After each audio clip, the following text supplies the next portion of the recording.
Hey people, welcome to Accidental Gods, to the podcast where we believe that another world is still possible, and that if we all work together, there is time to create the future that we would be proud to leave to the generations that come after us. I'm Amanda Scott, your host in this journey into possibility, and this week we're bringing back a friend of the podcast for a second conversation. Simon Oldridge first joined us back in episode 182, when he joined his colleague Anthea Simmons, and they spoke eloquently, at depth, and in detail about the strategies of the South Devon Primary Group, which are aimed at raising one progressive candidate in each borderline constituency in the UK, so that the hard right doesn't cut through the middle on a minority of the votes, because the anti-Tory vote has been split yet again. They've identified 58 constituencies around the country. Some of them already have primary groups working in them. If you live in one, and you don't, there will be a list in the show notes. Get cracking. So, getting progressive politicians into power is the primary aim of the South Devon Primary Group. But they also want to make sure the candidates who become MPs understand the nature of the climate and ecological emergency and what will be needed to help to address it. So they want to have people elected who are prepared to act as independent-minded individuals, not just lobby fodder, which is laudable and wonderful. And I am really inspired by what they're doing. It was a fun and sparky conversation. And yet, it seemed to me at the time that we could have delved a lot more deeply into Simon's broader work, finding politically viable ways to address the climate and ecological emergency. Particularly his work with a group called 0 Hour, which campaigns for the Climate and Ecology Bill and has produced a number of detailed and fascinating reports, including one about the ambition gap that we have as we head for net zero, and another, more recent, entitled Creating a Nature-Rich UK. And all of this, so we came back for another conversation, because apart from anything else, it's so enlivening to talk with someone else who spends their entire life thinking about these things. And if I can't have fun on the podcast, frankly, what's the point? So I did have fun. I am well aware that many of you listening are not in the UK and that politics is a really siloed space. We all have our own rules to work within and our own levels of bureaucracy and kleptocracy masquerading as democracy to try to change.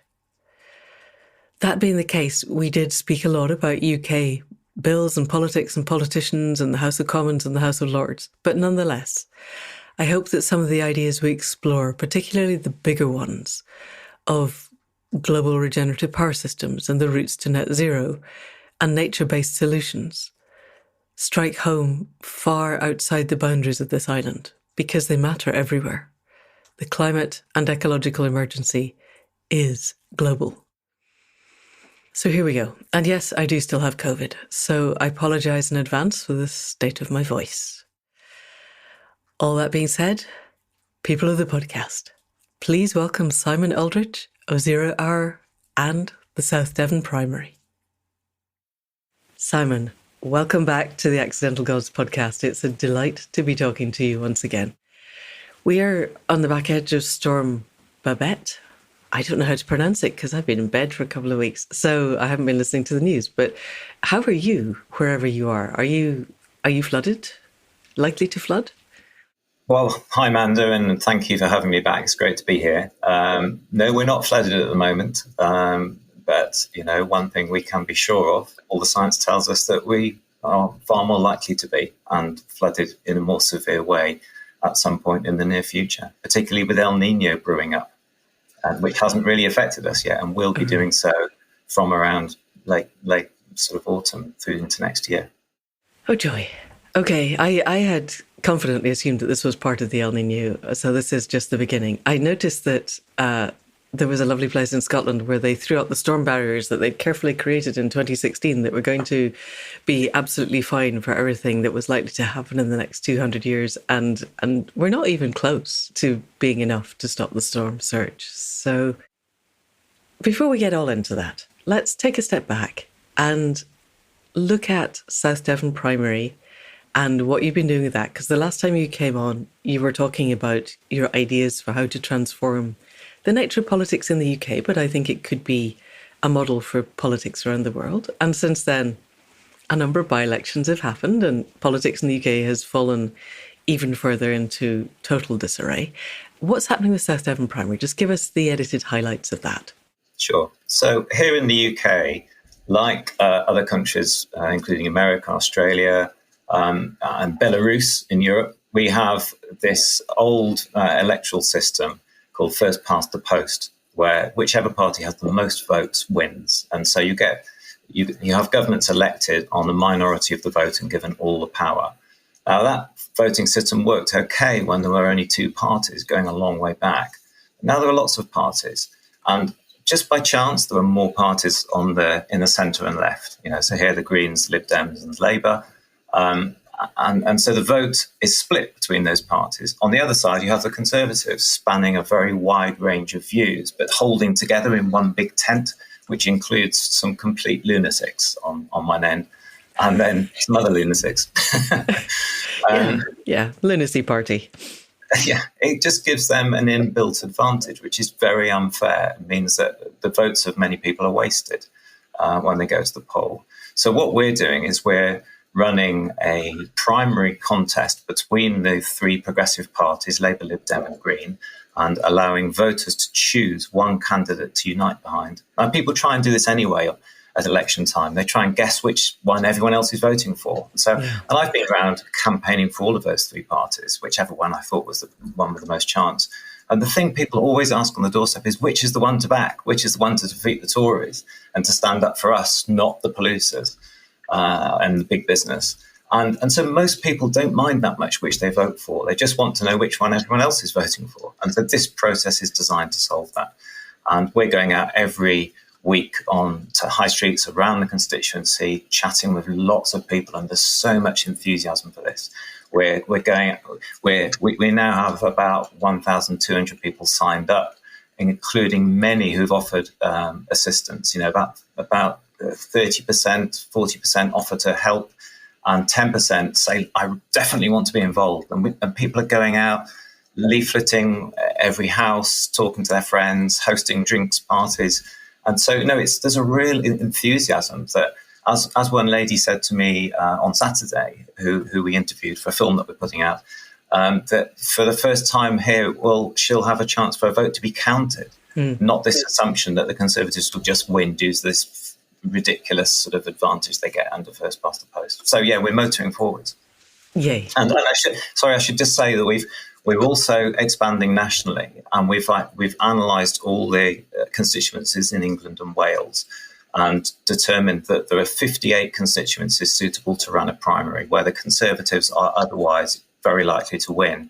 But the majority of the people don't want the Conservatives there, but their votes are fragmented. So we've also streamlined and sort of systemised our process for rolling out these primaries. So we set up groups with a website and adapted graphics, a contact management system, and then we teach them what to do and we get them up and running fast. And we have a few about to launch. So we want to do our bit to make sure that MPs aren't elected on a minority of the vote when the vast majority of people don't want them in power, and they're driving our country into the ground. Benefiting only the very wealthy few and the polluters, and we're fed up of it.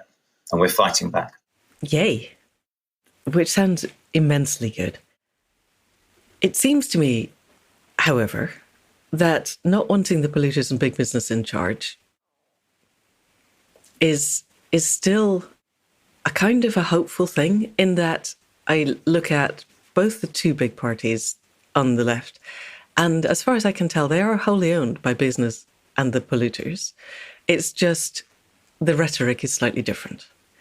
And certainly if we look at other countries, the US, it's really hard to slide a credit card between the Democrats and the Republicans in terms of their commitment to the old order and business as usual. And the rhetoric is different. And clearly, the impact on people socially and culturally is very different, depending whether you have right or left. I'm not trying to pretend that there is no difference, but in terms of our impact at a planetary level, the Labour Party is as wholly owned by the fossil fuel industry as the Tories are. I struggle to imagine them doing anything distinctly different. Is it your belief that they will do different things? And if so, please tell me why. Okay, so there are a couple of things to say about that. Firstly, I don't think they are anywhere near as wholly owned. I would characterise those parties on the left as generally trying to do the right thing for the majority of people and very often failing. You know, for one reason or another, they're operating in a crappy system with a very biased media, and they often play to that media. The Conservatives really are in a class of their own with this. But I do agree with you that their instinct will be to go nowhere near far enough. You and I both agree we need transformative change to secure a livable future for humanity.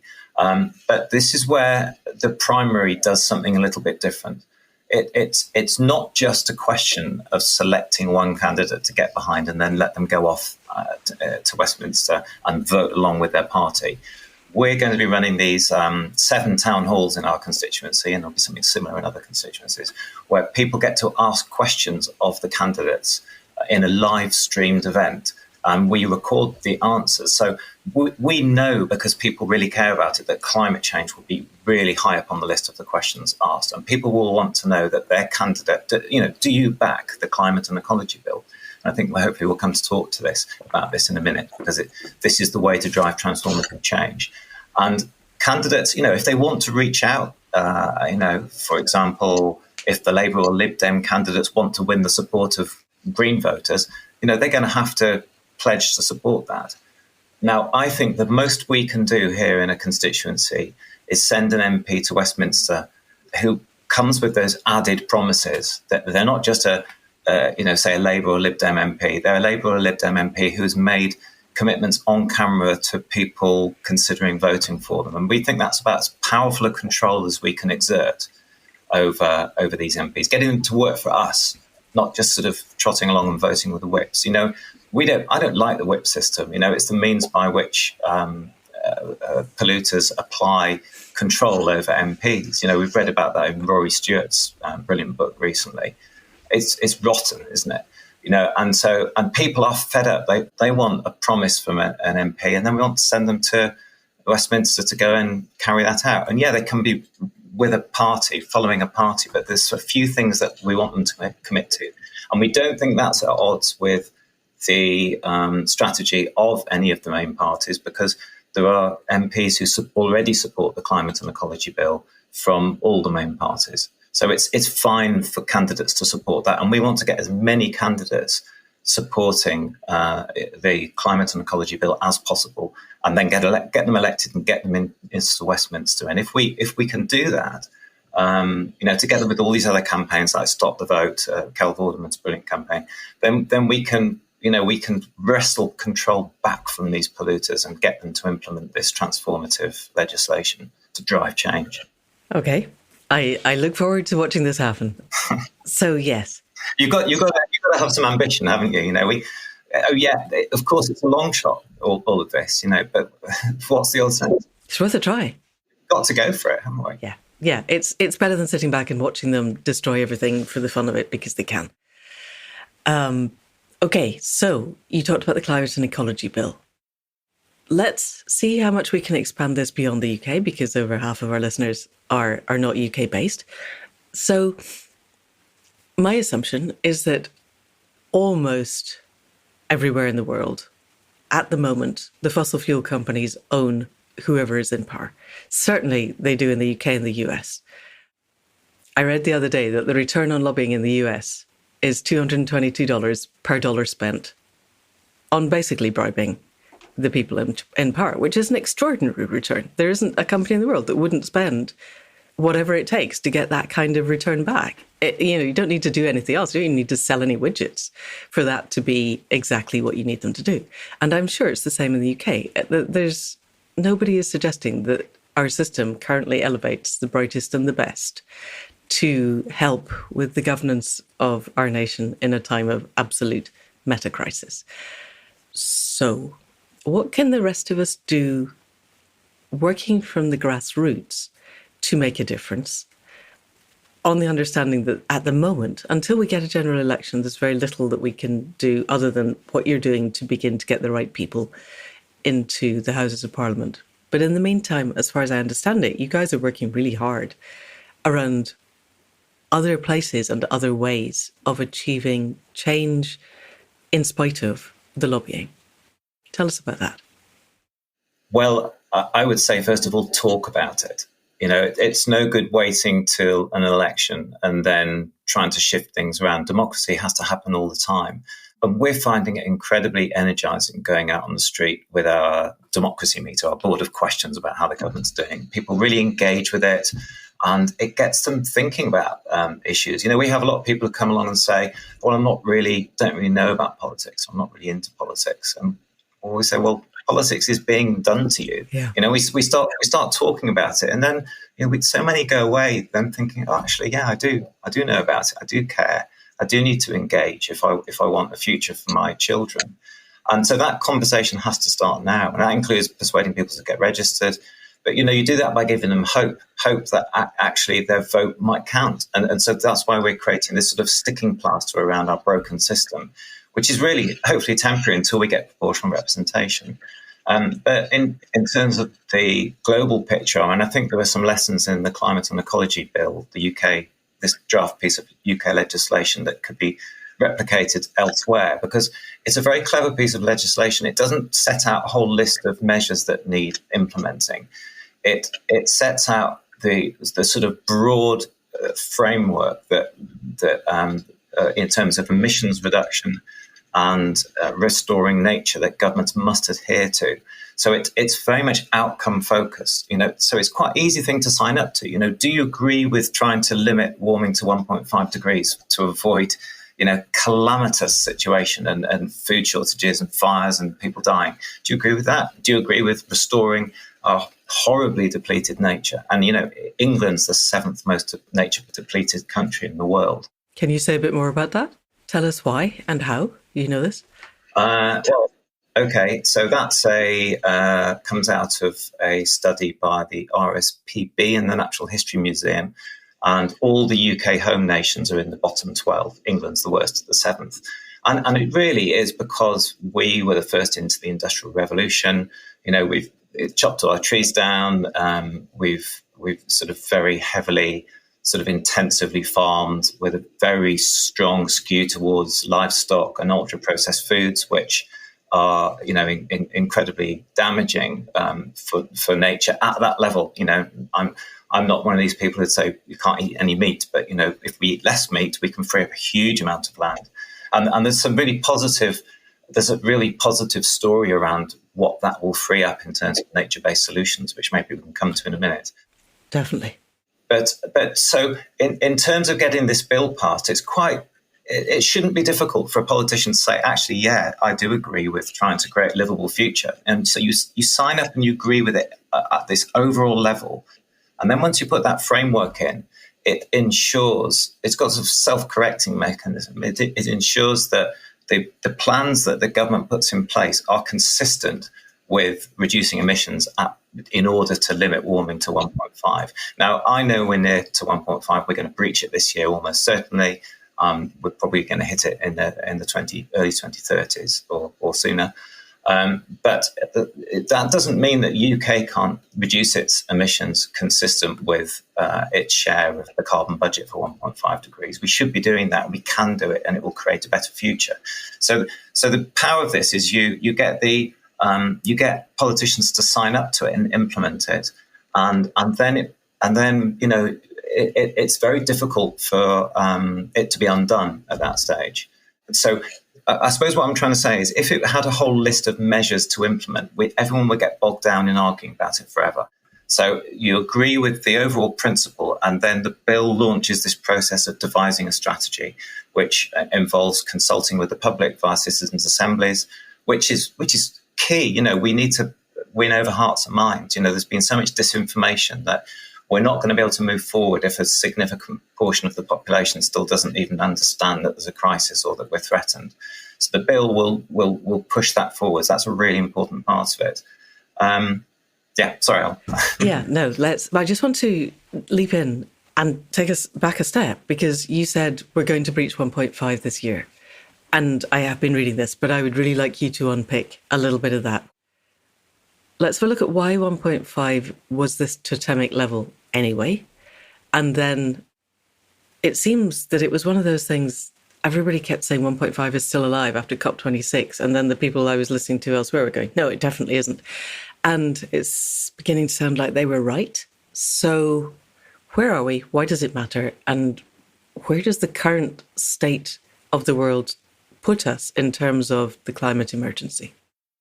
So originally, I believe that the IPCC that's the international intergovernmental body on climate change, was talking about limiting warming to 2 degrees. And then they brought out this landmark report in 2019 looking at the consequences of exceeding 1.5 degrees, which are really frightening. And the impacts are perhaps more alarming than had initially been thought. And so there was general agreement that we ought to be trying to limit warming to 1.5. I mean, that's still too high. Where we are now is creating untold misery and suffering and financial loss all over the world. And where are we now in terms of that metric compared to 1.5 or 2? Well, people say we're on 1.2 degrees, 1.3 degrees, but you imagine this jagged line going up and down, but broadly moving up. So it's difficult to say in any one year exactly where you are. But the warmest year so far on record is 2016. And since then, there's been, in this kind of messy process due to natural fluctuations, the temperatures have plateaued a little bit, but they haven't really plateaued. Denialists will say, look, it's climate change has stopped, but it's just ridiculous. You'd have to explain why, and there is no reason why. So yes, I think it's super complicated, and the modelling, that's not my field, so I won't get into it. But so we're due this sort of correction back to trend. We've had this thing called the La Nina. You might have heard of El Nino, but La Nina is the opposite effect in the Pacific, where effectively, without going into all the details, heat is stored. And we've had that for 3 years. And huge amounts of heat have been stored into the ocean rather than gone into the atmosphere. And that's all built up like a big heat battery. And what El Nino is doing is now releasing that heat, that stored heat. And so as well as a catch up back to the trend line where, we should, would naturally come back after, various other things have been happening, El Nino is going to boost us above that trend line in all probability. So we're going to get a little flavour of what life is going to be like in, you'd say, 2030. And down in sort of South America, I think they're probably getting those effects now. It takes a little longer for it to spiral up to the UK, spiral up here. And it can create all sorts of chaos. It can even create really cold winters because it messes up with the polar vortex and allows Arctic air to spill out. So just expect kind of chaos because there's more energy in the system. And so more intense rain, more intense storms, droughts, that sort of thing. And this is taking us off on a side tangent, but I genuinely don't know the answer. I've been reading papers suggesting that the AMOC, basically the Gulf Stream, is likely to switch off, at which point, as far as I can tell, we are at the same, Glasgow is at the same latitude as Moscow, London's at the same latitude as Kiev. It is the Gulf Stream that keeps us relatively temperate and has done for all of human history in the UK. We're getting a little bit parochial here, but the switching off the Gulf Stream will have planet-wide effects. Do you, with your understanding, which is deeper than mine, think that this is a likely thing within our lifetimes? I'm not an expert on that. I've also read, and I've read that it's slowed 15% since maybe measurements were begun. I'm not 100% about that. I think the reports I've read talk about the possibility of it going through an abrupt shift. But I think there's still a lot of uncertainty about exactly when that might happen. There are these smaller risks of these really high impact things, which make it all the more lunatic that we're not engaging in emergency emissions reductions. And I think that probably feeds into another thing you asked, is that, are we too late for 1.5? Now, physically, if you ask a climate physicist, no, absolutely not. And I've worked with one quite closely on some reports for 0 hour.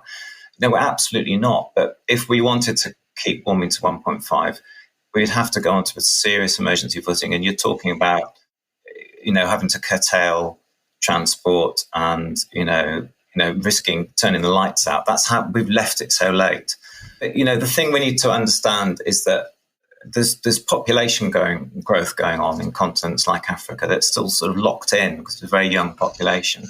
And their emissions it's unavoidable that they're going to grow, over the near term before they come down. Now, we need to transfer wealth to them to help them bring those emissions down sooner. And there's kind of, self-interest in that for us. But of course, our short-sighted politicians don't see that. So, they carry on building coal power plants. We should be helping them transition to renewables really quickly. But in this country, we can cut emissions faster because we're wealthy enough. And study after study shows that, a 100% renewables-based power system is possible now. And not only that, it will save, according to one landmark study, and this is a global study carried out at Stanford University in America, it will save 63% on energy costs. And they concluded it would pay back in 7 years. So we've got, even if it's 15 years, even if it's 25 years, the thing that we need to do to maintain a livable future actually is going to give massive benefits to us. So it's even more doubly dumb that governments are holding on and protecting fossil fuels, which, in the UK, it doesn't benefit us as a country at all. We take hardly any tax from these international companies who extract our reserves. Whereas if we put that money into renewables and restoring nature, there'd be so much more of that money would flow into the local economy and help create jobs and prosperity. So is it likely we can limit warming to 1.5? No, I think not. But, the increments are, you then go to 1.6, you don't go to 2, you go to 1.6. That's still quite a lot more CO2. So should we change the targets? I don't think so. I think we keep 1.5. If you're running a business and you keep moving the target every time things get tough, and then people will stop trusting that the targets actually mean anything. So it's too soon to start adjusting it now, I think. Okay, there is so much in this that I want to unpick. That's probably beyond the scope of today's podcast, because it seems to me so much of this comes down to the stories we tell ourselves about who we are. We could change our story about money tomorrow. Money is an agreement we make with people. Dollars are worth what we say they're worth. And we could transfer as much as we wanted to the global south to help them to work out what it is that they want. Because I don't think anybody is pretending that a Western lifestyle is fun for anyone with the possible exception of Elon Musk. And even then, I don't think he's enjoying the fact that he's one of the richest people on the planet. So helping people worldwide to understand what an actual thriving lifestyle feels like seems to me one of the absolute priorities. And nobody is taking that as a policy measure. Everything is narrowed down to what the old paradigm told us that we wanted. And yes, clearly, people in the global north use massively more power than people in the political global south.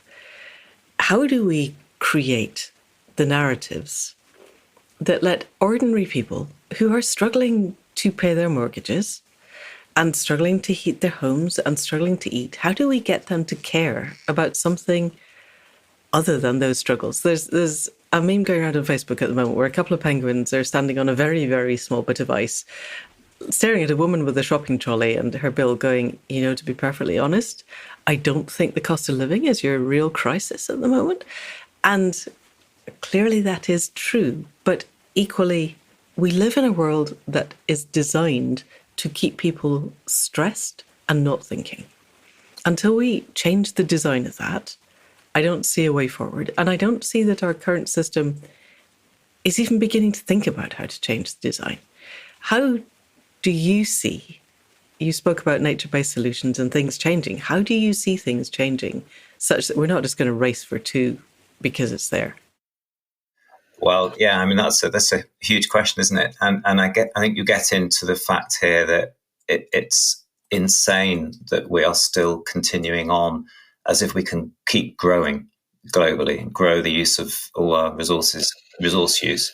At a typical global growth rates, we're doubling the use of resources every 20 years, which is madness. We've already breached safe boundaries in 6 or 7 of Earth's 9 critical systems due to things like resource use and chemical pollution. And so we can't carry on doing that. But in terms of how we get that changed, the very first thing should be for politicians to actually be honest with people. I often think it's not surprising that there are so many deniers out there because they're just not hearing anything from the politicians. I mean, my MP, I went through his Facebook post and the Twitter post. He's not mentioned climate change for a year, my Conservative MP. But they don't get it. I mean, they weren't elected because they got climate change. They were elected because they didn't. The system elevates to the top the people who will maintain the system. Yeah. I love the idea of your primaries, and I sincerely hope that when they get to Westminster, they'll remember. But I also know that one of the reasons all of the MPs were called back during COVID was because they were turning into real human beings when they were at home. And Westminster is designed to turn ordinary people into psychopaths. And however lovely they are when they're in their constituencies facing people that they want to vote for them, as soon as they get power, they stop thinking about things like this. And they're surrounded by other people who support the narrative that growth is what we're here for. I really struggle to see Keir Starmer having the emotional intelligence to step beyond that. Leaving aside my loathing of Starmer for everything that he's done, he's just not, he's an apparatchik. He's there to maintain the system. The system is never going to let people arise who aren't there to maintain the system. How can we, at the grassroots level, make enough of a difference when everybody is as stressed as they are? I don't see politicians learning to talk about climate change. They wouldn't be there if they could. This is where I see the Climate and Ecology Bill as a key. Everything I'm doing now and the inspiration for the primary was designed to get enough politicians into Westminster to get this bill passed. And it's not a faint hope. It's a real possibility. But there are 170 parliamentarians already backing it. So it's not radical. Out of 650? Well, I think that includes some Lords as well. So there's probably 150 or something, I'm not sure. But the thing that I think is going to change things in all of this is at some point, people are going to get frightened and they're going to wake up and take their head out of their daily lives because something dramatic happens. Now, eventually, of course, that will happen. Because, if you roll forward to the mid-30s, we're going to have huge extreme heat incidents where the wet bulb temperature goes above the level that people can survive at. And you'll have huge numbers of people dying. Now, I really hope that something happens before then that isn't as bad as that causes people to wake up. And I think El Nino and the chaos that that's going to bring over the next 12 months is potentially the catalyst that is going to lead to change. Now, the Climate and Ecology Bill then is there. So I liken it a bit like we had this disastrous Prime Minister momentarily in Britain, Liz Truss, and she, her appalling Chancellor, implemented this insane budget, giving these unfunded tax cuts to the wealthy. And it was so insane that it started crashing the economy.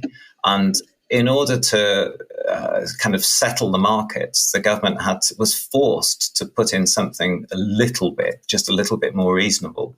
Now, in this case, we're going to have panic and potentially financial sort of market issues once it becomes clear that we're going to be seeing regular and increasingly disruptive and damaging climate impacts. And at that point, people are going to be looking for something to stabilize the situation. Now, that's where a piece of legislation like this comes in. And just briefly, just to go back, because I think it's really important, I talked about making this transition to 100% renewables, and you've got a lot of stuff that has to go on within that. For example, to convert homes to heat pumps, then older houses like mine that are made from stone need to be insulated often, not always.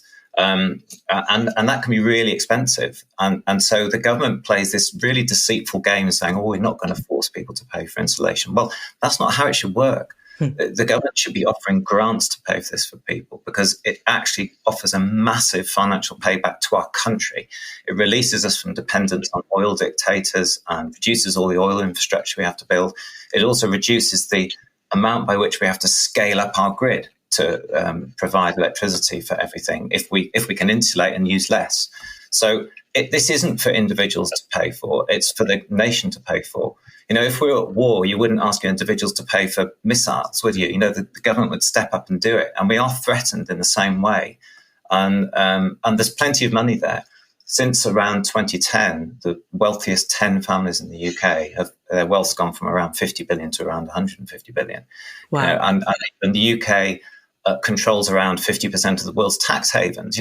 Why do people put money in tax havens? Just to avoid paying tax. And it's wealthy people. This is an emergency. We should go after that. We should do a one-off tax of tax havens. There's plenty of money to pay for this. And that sort of links up with the resource question. There are plenty of resources. We're just using loads of them for making private jets and motor cruisers and mansions and loads of bullshit bombs to drop on people. And bombs, yeah, and the military emissions are huge. It's ridiculous. What we need to do is change our productive capacity, like what happened with the war. We switched everything over, and just to pick up on something else you said, how do we get people to change the way they live? Well, for a start, lots of people are so hard up they can't.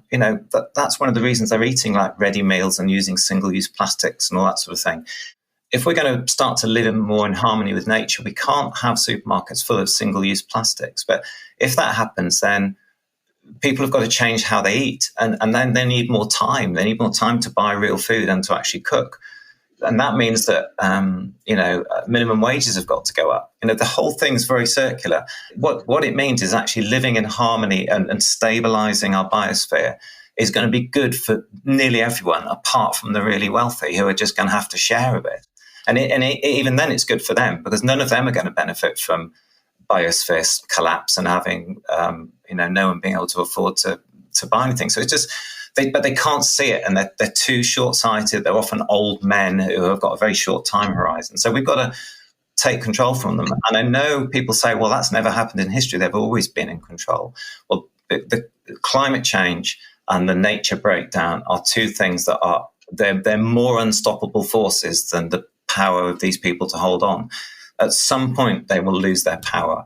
What we've got to do is make sure that we take hold of the reins as soon as possible, so that we've still got enough productive capacity and capability to adapt. Because if we wait until, say, 2030 to start adapting, we're going to be doing so much firefighting, literally, and sorting out floods, that we won't have any productive capacity left to make the transition. And then I see things going down into some horrible freefall, and there are a lot of dark paths out there. Okay, and let's not go down those, because what we look at is where we get to, and we don't.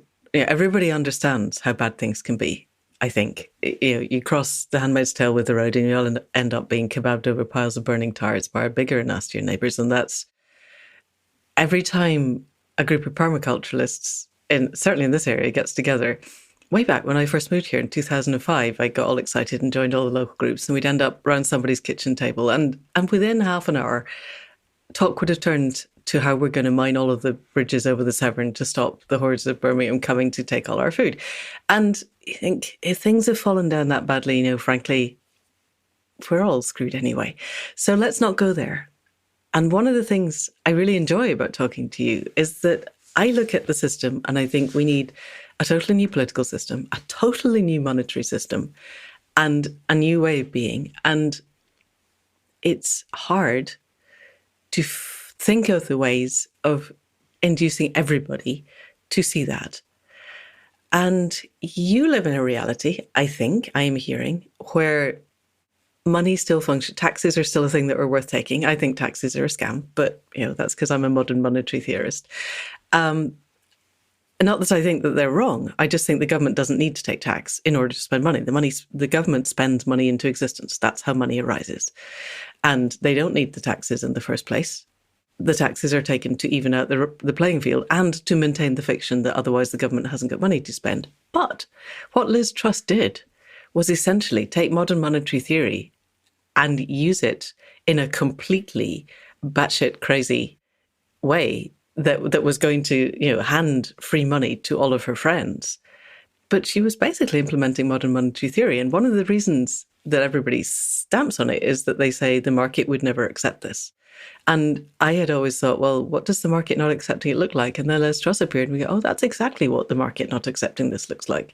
That's really interesting. We cannot do modern monetary theory because the guys in suits who spend all their lives playing a Ponzi scheme called the market don't like it when you call them on the fact that their money is made up out of nothing. So we discovered what would happen when that happens. And what I am really interested with you, I want to get to zero hour and nature-based solutions quite quickly.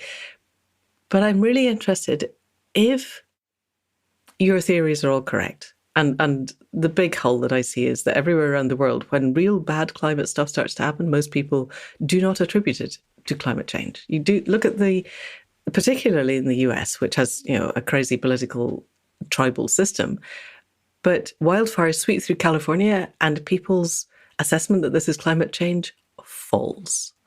And they blame it on anything, including lasers from outer space, rather than accepting that this might be something over which they have personal influence. Leaving that aside, because that's a hole we don't need to go down. If you were put in charge of global political policy and were able to shift the narrative in the way that you want, how do you see our culture, our politics, and our economics functioning in, say, 2030 in a world that is heading towards total mitigation? Wow. Well, I mean, I can see a lot of ways for it to go wrong, but I suppose, and I haven't gone into that modern monetary theory that you've spoken about, but that's interesting. I think we need, for now, to work with. We haven't got time to totally change everything. We've got to get on and implement solutions. And I suppose that's why I'm quite locked into the climate and ecology bill, or a piece of legislation that will drive that change. And I do think that once it's passed and governments are then forced to talk to the population, most, if you treat people like adults, most people will listen. I mean, we saw that in the pandemic. What we asked people to do in the pandemic was extraordinary. And, like it or not, people change their behaviour. So it very is briefly. And then the kickback happened. And I am sure that if we get time, we will find out that there were a lot of Russian troll farms involved. But I have people around me who now deny that COVID was a thing, they call the latest variant a scariant, designed by them, whoever they are, to keep us all under control. And having just lived through 2 weeks of basically not being able to get out of bed because the scariant hit, I don't particularly want to listen to them, but they are absolutely out there with this whole thing didn't really exist. And we're heading to a point where various of the AI people who know what they're talking about say that 2024 is the last date at which we can have elections where people might have any concept of anything relating to what we would normally consider to be truth. And we haven't even begun to look at what is AI going to do and all these things. People did lock down, but I would be really surprised if we get another variant now. Would they do it again? I doubt it, frankly. I mean, those are, of course, big issues. But I think that those kind of crackpot voices do end up being amplified in a way on social media, don't they? Because all the people I see in the physical world, there's very, very few that don't accept climate change is real. It's just not front of mind. They're just getting on with their lives. They sort of we can't expect every individual to respond to the science and act accordingly. That's why we need leadership. That's why we need, governments. Yuval Noah Harari said an interesting thing about AI and fake videos and that sort of thing. He said if we tell the social media bosses that they'll be put in prison if they allow faked videos on their platforms, they'll find a way to stop it very quickly. And I left that. We've got to start doing these things, you know. Who's going to tell Elon Musk that, though? You know, they now own politicians in the US, and they're all in the US. We could offer to put them in prison; they just don't come to the UK. But the EU have stood up to social media recently, and they are doing. But this is the change that I think. Yes, of course, we might not achieve it, but I see the only route as putting the right politicians in Parliament and then demanding that they act. I don't see another way around that. And just to go back to the primary, I don't think I mentioned that we've got, we've got some quite key politicians in key seats where a primary would really work, and we don't have to put up with these people. So we've got Gove, we've got Braverman. She's in a primary seat. So if anyone out there is in Fareham and Waterlooville, we need 2 or 3 people, and we will help set up the whole thing for you, and we'll guide you through it. Okay. And it could be voted out, you know. And we've got groups popping up. We just don't have one yet in Braverman's constituency. We've got Keegan, the crumbling concrete lady, and then we've got Claire Coutinho. Now, Claire Coutinho, the new energy minister, Minister for Net Zero, is linked to the right-wing Policy Exchange. Oh, is she? Oh, these are the people who funded Truss. They are beyond crazy. Yeah. And who are funded by Exxon and who put forward the laws for cracking down on protests. So our energy minister is linked to them, but she's in a primary target seat. And if someone was prepared to set a primary up there, we will do everything we can to help you get going, and let's get her voted out. And Badenoch as well. Okay, so at the end of this, please send me a list of all of the possible target seats, and we'll put them in the show notes. And people out there, we're now very parochially in the UK. Anyone around the world who wants to try something like this in your own country, you're going to have to work out your political legislation, because they have primaries in the US, but they're not primaries. They're exercises in kleptocracy, but that's a different conversation.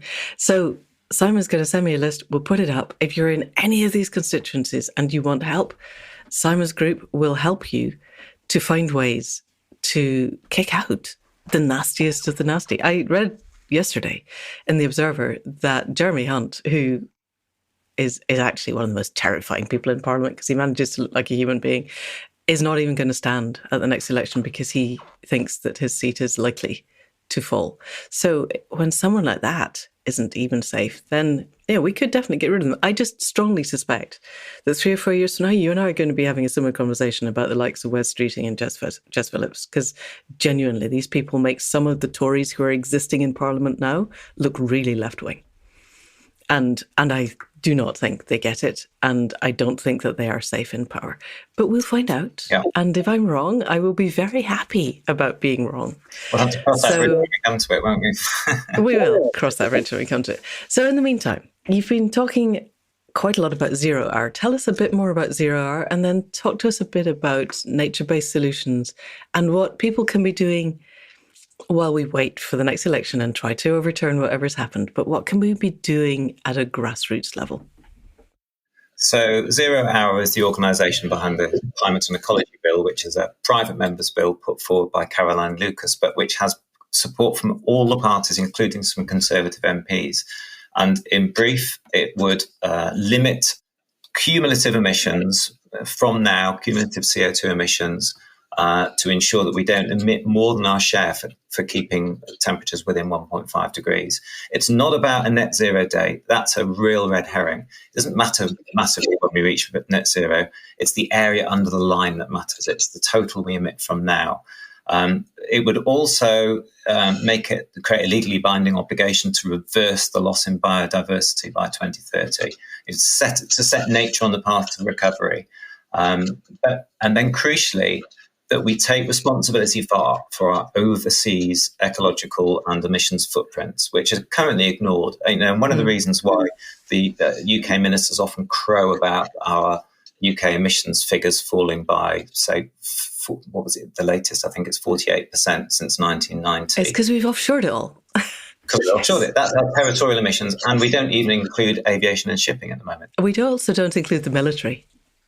No country in the world includes their military, which, given what's happening in the world, the emissions of one missile, basically wipes out. We could spend the rest of our lives, you and I, living in straw bale huts, eating grass, and that one missile would take up more CO2 than you and I were ever going to take up. And the figures also exclude blue carbon, which is carbon gets released from marine environments. So when we're driving around, when these industrial fishing ships go around dragging chains along the bottom, ripping through those delicate ecosystems and releasing lots of carbon, that's completely ignored. As is burning of biomass. So we've got Drax Power Station here, and here's a link to the US. They're shipping in loads of timber from North American forests, old growth forests, and from Eastern European forests. And pretending that this is somehow green. This is the problem: is they will weasel their way around whatever we do. Business is very, very good at continuing to exploit. If this climate and ecology bill is passed, there will be no way that they can carry on doing that and comply with the requirement to to limit our emissions in the way that the climate and ecology bill says they will have to. And if they tried to, anyone would be able to go to a judge who would be able to order the government to act. Now, at the moment, we do have legally binding legislation, but it's really loose, and it's very difficult for anyone to kind of get serious action under it. The climate and ecology bill would be much, much tighter. So would Drax, for instance, cease to exist under the climate and ecology bill? I think it would have to. Drax is the wood-fired power station. One of the biggest coal power stations in Europe, converted to burn timber, and they have plans to add this carbon capture equipment, which is totally unproven, and it's estimated to cost the UK taxpayer $32 billion. Over what time frame? I'm not sure, actually. I'm not sure, so I won't guess that. That you can look up on... there's an organisation called EMBA, which has reported on this. So has somebody done the modelling for how to power the UK in the absence of these? Yes. So Professor Jacobson, Mark Jacobson at Stanford University, has led a study which I referred to before, but this is not the only study. There's been a meta-study showing that complete unanimity from all studies, all independent studies on this, and that's important because there are some studies which are funded, showing that we can get to 100% renewables. Now, people say, what about nighttime? What about these sort of windless winter days? How do we cope with that? And others say, well, we need enormous battery capacity. Well, that's just not correct. This one study looked at 3 years of grid data for 145 countries and weather data, and they modelled, down to 30-second granularity, and they modelled, could we get to 100% renewables? And they found that by grouping countries into blocks, so UK would be with Europe, and by having multiple diverse sources of renewables, which all peak and trough at different times, that lots of the natural variability is ironed out. For example, solar and wind are often come at different times, but then you've got hydro, wave, tidal, geothermal. Now, geothermal's really underrated. People tend to think geothermal only works where you've got hot rocks, and there aren't many places with that. But no, the latest oil drilling technology, in fact, is capable of extracting serviceable heat anywhere. So we could heat up with very, very deep. Yeah, but it's doable. Yeah, exactly. And to depths that are currently drilled to. So this is where that can extract enough heat to heat homes, which is one of our biggest challenges. And so, sorry, just to finish that story, by grouping countries into blocks, when it's windy in the Hebrides, power will flow down through Europe. When it's really sunny in the Bay of Biscay, it comes up the other way, etc. And so it's doable, and it will save loads of money. Is the infrastructure already there to transmit it around? Because otherwise, I'm seeing an extraordinary quantity of copper being necessary to make this happen. Yeah. So. We do have power interconnectors already that flow electricity backwards and forwards, but just not enough, and they need beefing up. So this is an example of where we need to stop using copper and other materials for needless luxuries and divert that all into this essential establishment of a green grid. Now, I've spoken to some key professors in this area because there's a lot of noise about, well, isn't this just isn't possible? And all of them tell me, yes, it will be a challenge, and it will involve having to be quite strict about not wasting those precious materials on things that we don't need. But all their work shows that it is doable, a challenge, but doable. So we should be getting on with it. In what time frame? How soon, if we did pour everything into it and did tell everybody they couldn't have any copper for anything else, for instance, any of the materials required are not going to be available for anything else. What's the time frame for creating a usable, interconnected global grid? I'm not sure, to be honest, but it's one of those things that we should just be going at it as fast as possible. I suspect it's faster than you think. I mean, yeah, I'm not going to guess. I can't remember.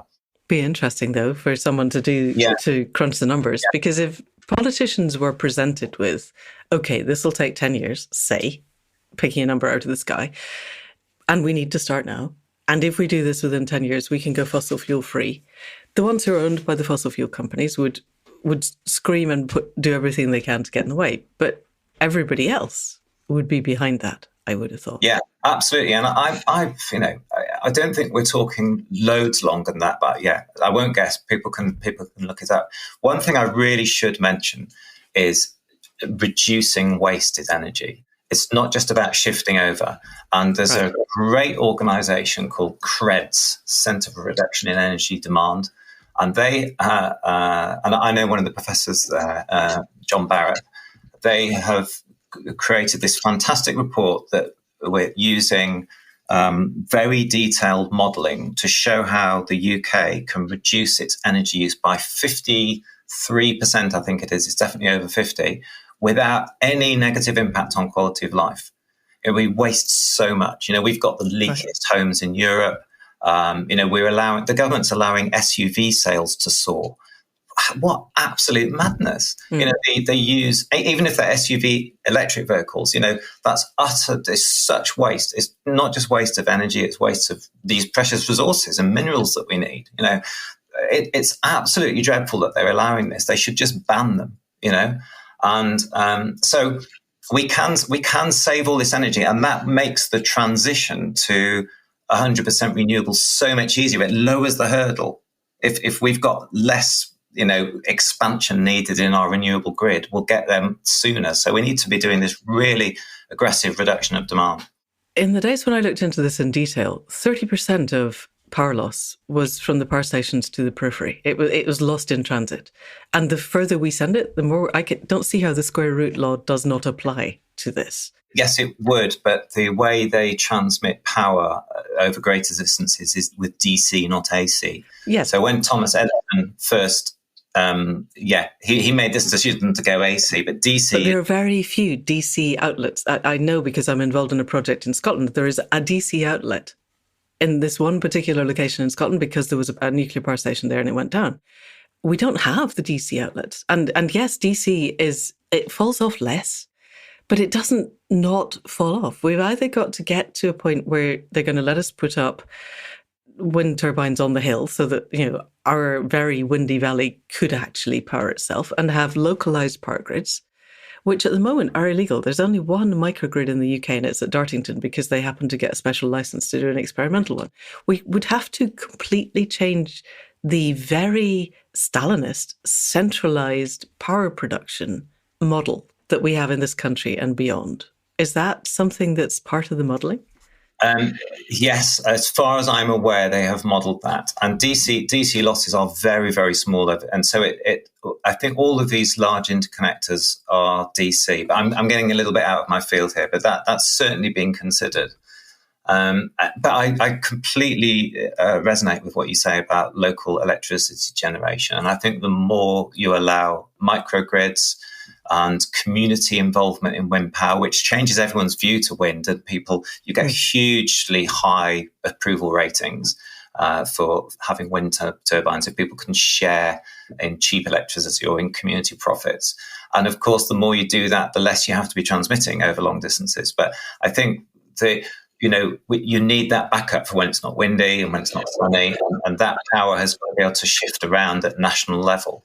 And so, these are big projects, but the fossil fuel industry is immense. If you postulated trying to build the fossil fuel industry, 50 years ago, you'd have gone, blimey, how the hell will we ever be able to do that? So we are capable of, these immense engineering projects. But what we actually should be doing is forcing the fossil fuel companies to use their incredible depth of technological expertise to invest in this way.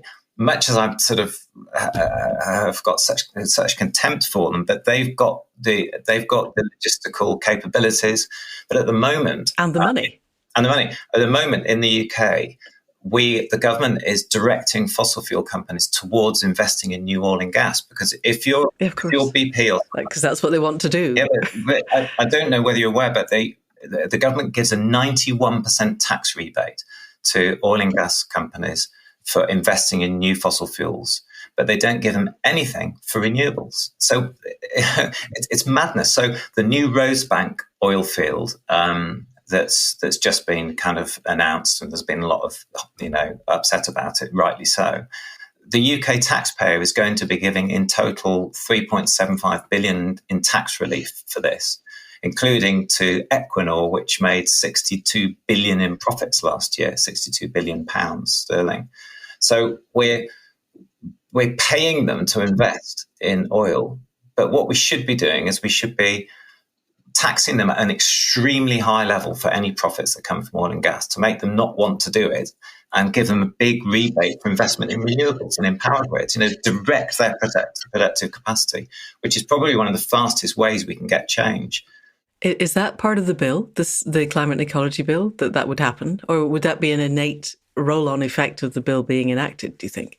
Well, this is where, if the bill had loaded in all these sort of things, it would get bogged down, Right. And there's a parallel here, which is an awful parallel, really, but the Brexit vote. Look at Brexit. No one ever said what Brexit was. Right. No one got bogged down in it. It meant whatever it meant. There was no detail to argue over, because nobody offered any detail because they didn't know. Yeah, Brexit means Brexit, and it's whatever it was to each person. Right. But, there is a lesson in that. If you start putting out loads and loads of detail, then you just get bogged down in endless debate, and, and the denialists will just latch onto stuff and try and scare people, unjustifiably. It's much better to say, look, do we want to achieve this outcome? Let's just sign up to that, and then let's set out on the journey. Okay. All right. Which might be an interesting place to end, but I'm still very curious, because you think about this very deeply. It's your whole life.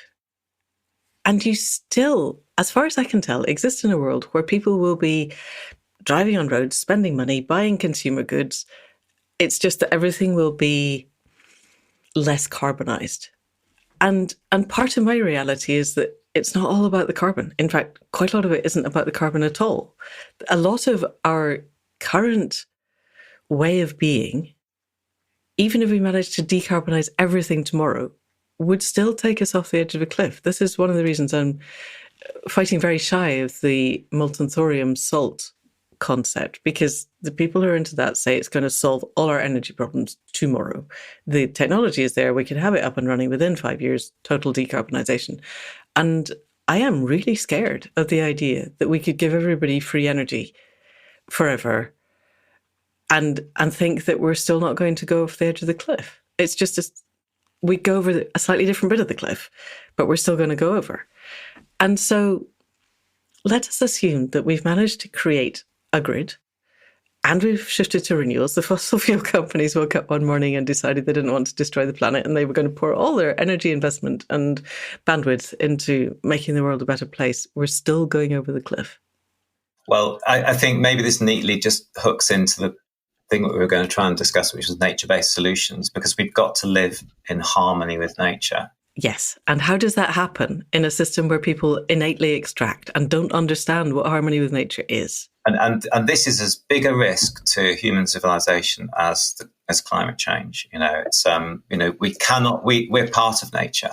And if we destroy nature, we're going to destroy ourselves. We're not going to be able to feed ourselves. So Zero Hour brought out a new report called Nature Rich UK, and I did a little bit of work on this before I pulled away from Zero Hour, and it's so interesting when you look at nature-based solutions like agroforestry, planting lines of trees between crops, restoring peatlands, restoring and establishing new salt marshes, that sort of thing. These ecosystems have got the power to capture huge amounts of carbon. I'm not saying that provides us with an excuse to carry on emitting. We've got to cut emissions at emergency level now. But we can also use this to mop up emissions. But there's a really important key in here. And when you look through all the literature on nature-based solutions, so much of it assumes business as usual. So they assume that we're going to carry on eating the same amount of meat and all that ultra-processed foods and that sort of thing. And then they say, well, the sort of scope for nature-based solutions isn't that great. Now, in the UK's plans, the government is assuming that we're going to capture, by 2050, 58 million tonnes of carbon every year with bioenergy and carbon capture and direct air capture. Now, that's probably another discussion to go into why that's just absolute nonsense. And all the science shows that I've seen. Go on. Tell us a little bit more about that then.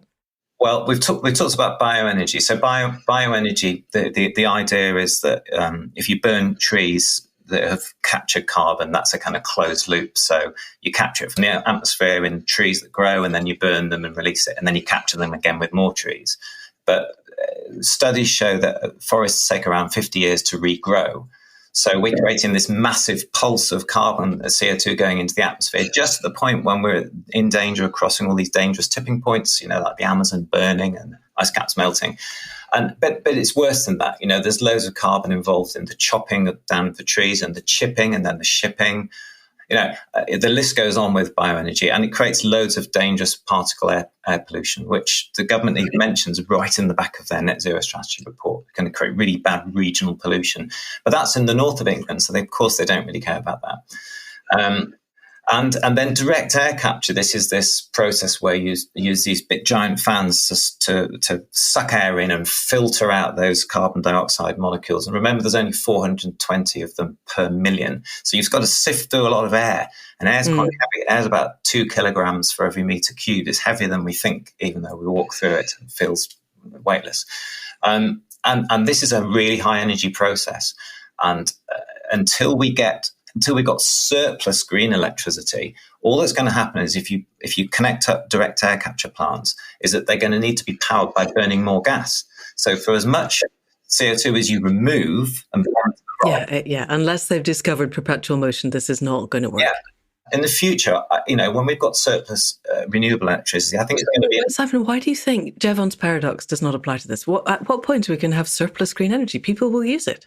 Unless we've managed to completely reconfigure human internal working, there will never be such a thing as surplus. There never has been such a thing as surplus. There never has. You're quite right. But we do need to reserve power in the future for direct air capture, because we can use direct air capture to lower atmospheric CO2 levels to safer levels. Because we'll get to the point when we reach global net zero, whenever that might be, and wherever it is, climate change won't get any better. There it will stay. So we've got these bad effects now. Even if we slam on the brakes now, things are going to keep getting worse until we're down to zero emissions. And then they stay there. But why are we using mechanics, though? Because my understanding of regenerative farming is that if you can begin to build your soil sequesters carbon. Ages ago, David Johnson at the University of New Mexico said if every farmed acre on the planet was turned over to regenerative farming and was actually building soil instead of destroying soil, we'd be at pre-industrial levels of CO2 within 10 years.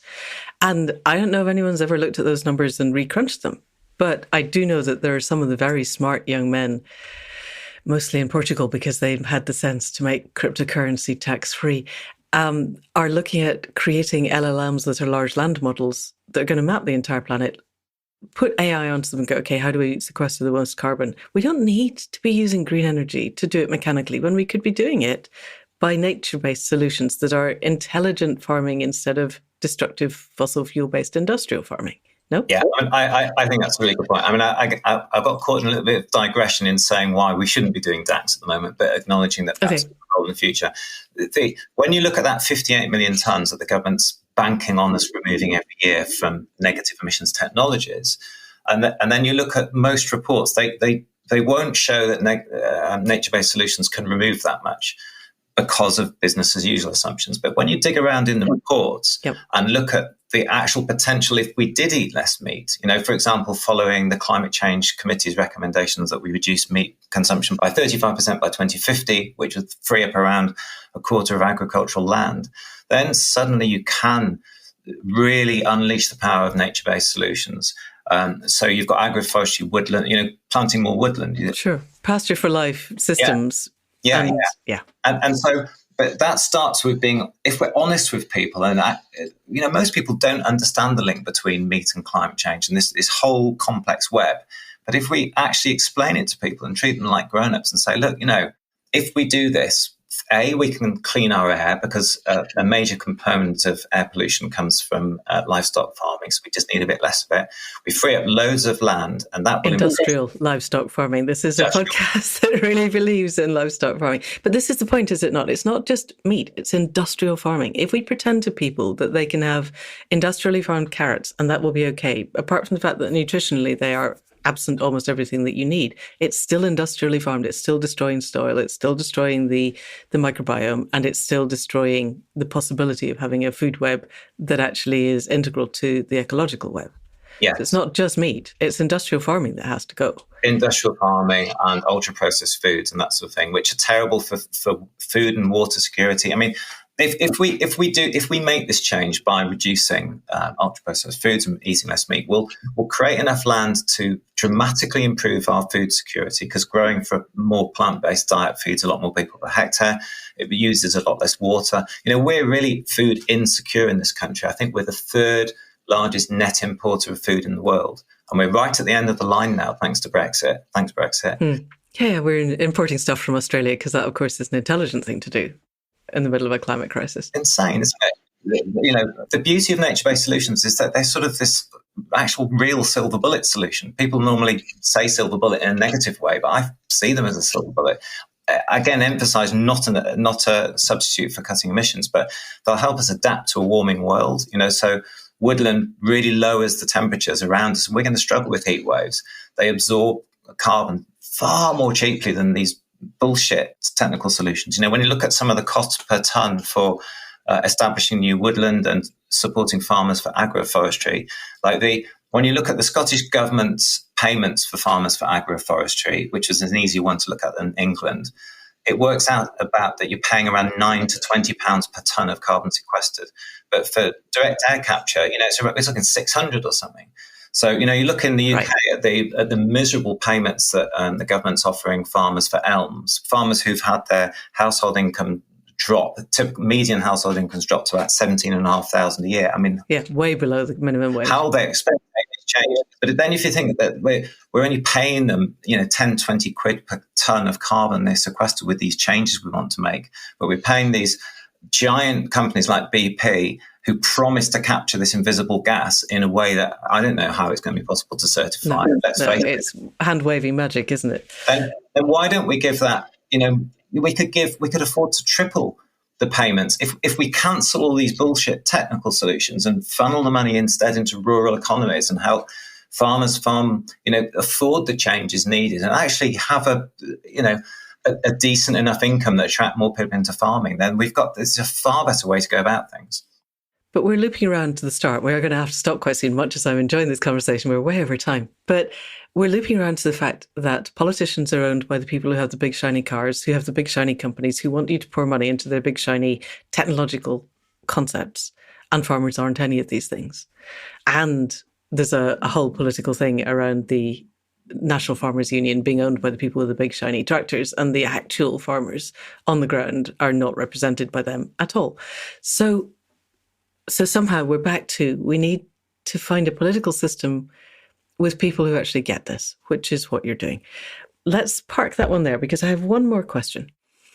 And this might open up into a whole other podcast that we'll do at another time.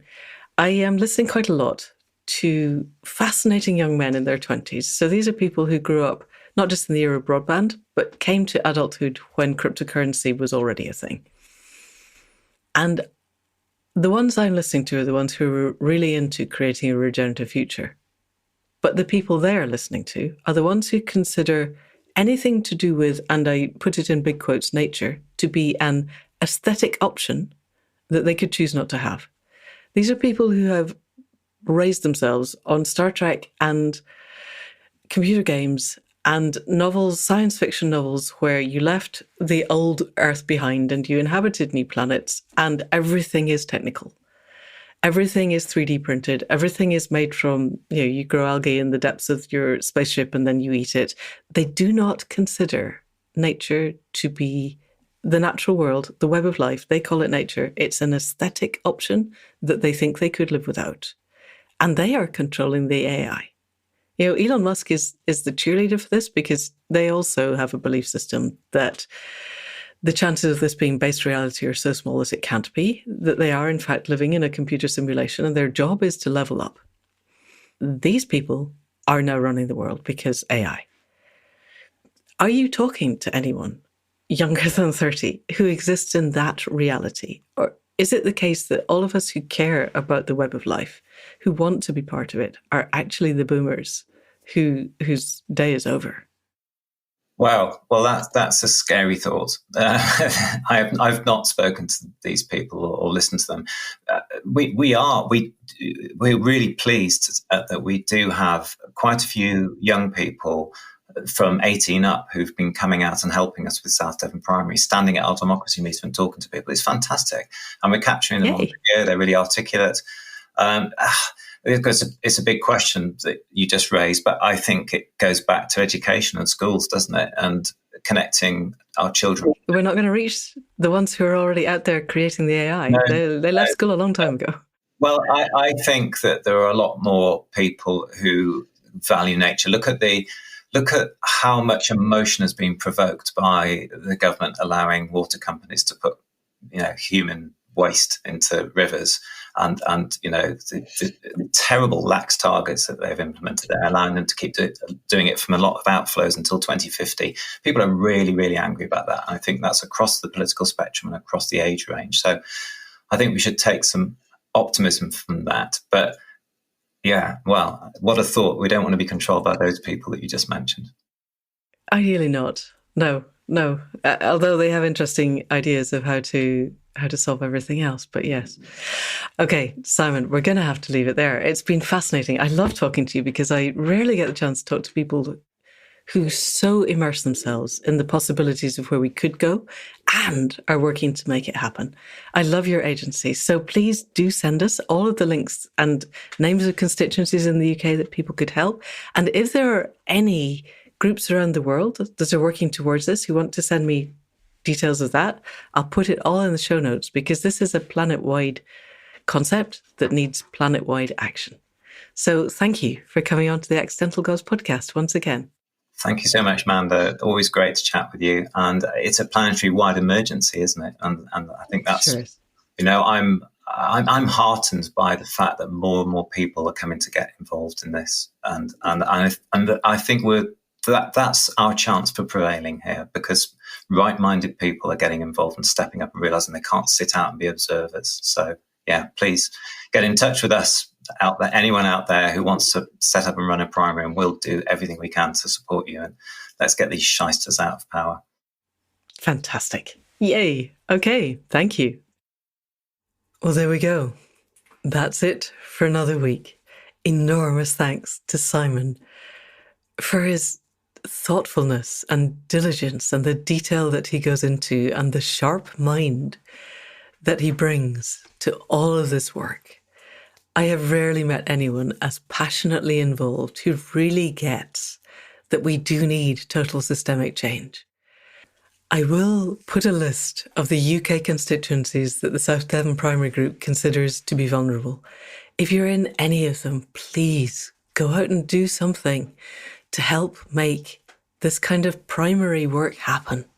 If we can elect actual human beings to the House of Commons instead of the party apparatchiks who usually get involved, we could begin to see change in a timescale that actually matters.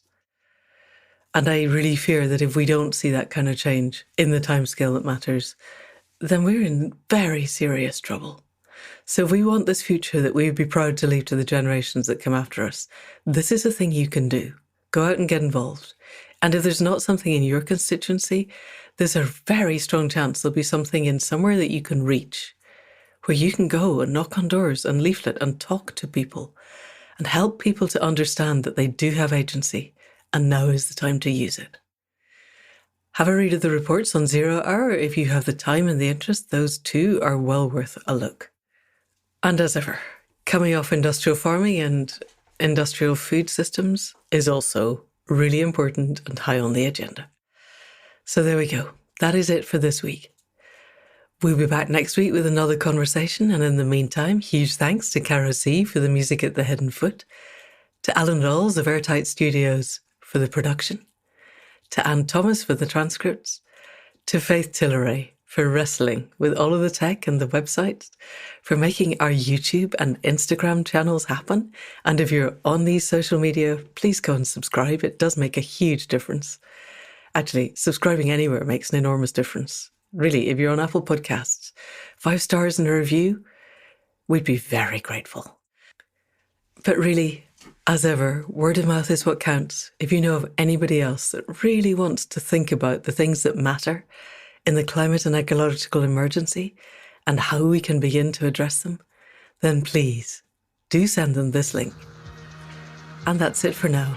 I sincerely hope my voice will be slightly less strained by this time next week. Take care, people. See you next week. Thank you, and goodbye.